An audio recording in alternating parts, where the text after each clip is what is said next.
Say hello to the Nubia Red Magic 5G, the first smartphone with a 144Hz display.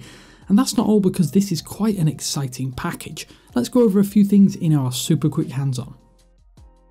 Thanks for watching 9to5 Google on YouTube. Remember to thumbs up, hit subscribe and enable notifications with the bell icon to be among the first to watch our upcoming videos.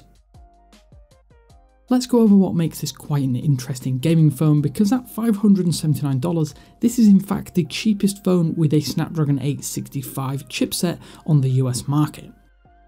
So that means internally you get the Snapdragon 865 5G enabled chipset, 8 or 12GB of RAM, 128 or 256GB of internal storage, and you also get that headline grabbing 6.65 inch 144Hz AMOLED panel with an in-display fingerprint reader, and there's even a headphone port at the top too.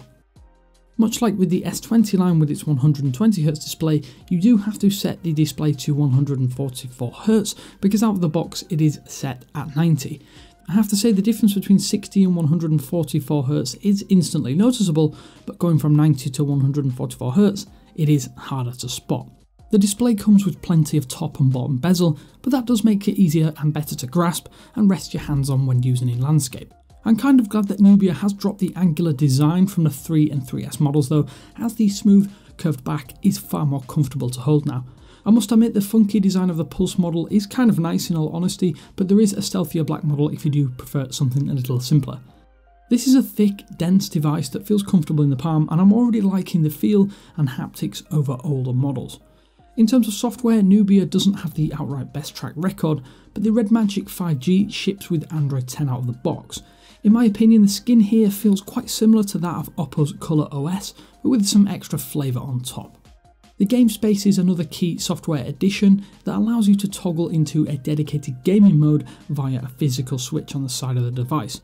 This activates internal fans to help keep the phone cool, and sound is also boosted for an overall more immersive experience. When the display is tuned to 144Hz, the phone feels snappier and games do feel more responsive, but are they exponentially better than 90Hz? I have to say I'm not entirely sure, but it is something we'll have to delve into further over the coming days. That said, it will definitely tax a 4500 mAh battery inside, so we're hoping for all day longevity at the highest frame rates.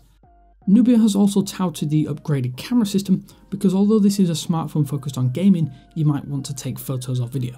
The new triple lens setup relies on the Sony IMX686 64MP sensor, and on top of that it can even shoot video up to 8K at 30fps, so of course we'll have to delve in further come the full review. Although we've had very little time with the device so far, it already feels like Nubia has addressed the glaring issues of the Red Magic 3S and 3, so it will be interesting to see just how it stacks up in the coming weeks. On paper this could be a really compelling smartphone, and our early impressions suggest it might be a sleeper star device, especially at under $600. Of course, you will want to stay tuned for our full review coming soon. Until next time, this is Damien with 9to5 Google saying thanks for watching, and I will speak to you later.